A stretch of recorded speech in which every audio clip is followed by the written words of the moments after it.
Hi, it's Jevon, Perra, PerraLoans.com, getting you the financing that you need. Today we're going to be talking about suppressing your inner homer so that your Spock can carry out the things and the goals that you have.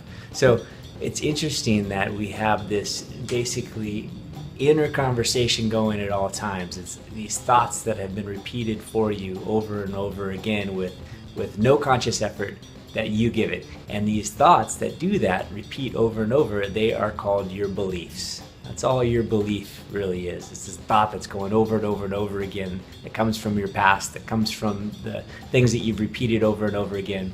And a lot of these things that run your life unconsciously are not very effective. Some are very helpful. It's nice to not have to refigure out how to open a door and how to refigure out how to drive a car every time you want to do either. That's very nice. But it's also an interesting thing when you automatically sabotage yourself without even thinking about it when you're going for new and uncharted territory and new and uncharted sales goals or new and uncharted accomplishments for your life. Because one of the things that'll happen is that you will go to these patterns of not wanting to be comfortable, and so unconsciously you're pedaling backwards for something away from a goal just because it's uncomfortable. It's uncomfortable to make a cold call. It's uncomfortable to ask for a commitment from somebody. It's uncomfortable sometimes to go talk to somebody new or knock on somebody's door or risk something that you might fail at. It's uncomfortable, and yet we say we want to accomplish these new goals, but our actions and our unconscious motivators are making us do other things. So it's kind of like you have these goals like Spock that are completely reasonable. It makes sense. Of course I want to do 2 transactions a month, real estate or whatever your goal is. That makes perfect sense. But at the same time, we end up acting like Homer, which only cares about getting the donut and not getting caught about cheating and doing whatever he wants. Don't like that guy. So here's what you need to remember. Comfort is not the primary goal, because that's Homer Simpson. The real goal here is to accomplish the goals that you declare.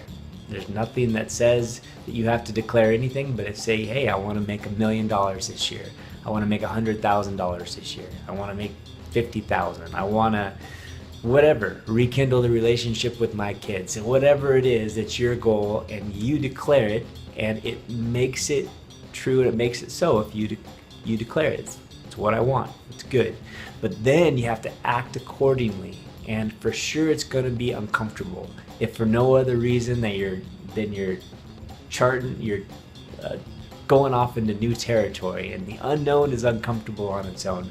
So come to this workshop that I'm doing, and we're going to be talking about such things, and I'm going to give you some very practical tips on how to accomplish the goals you want, and especially if you're in sales.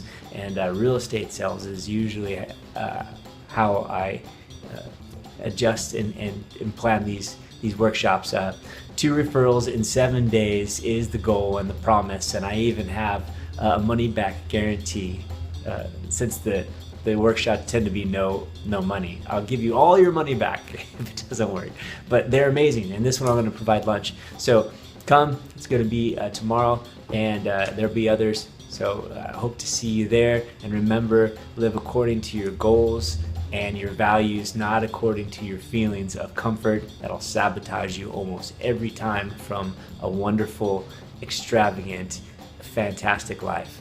Jevon, Perra, PerraLoans.com. I hope to see you at the workshop.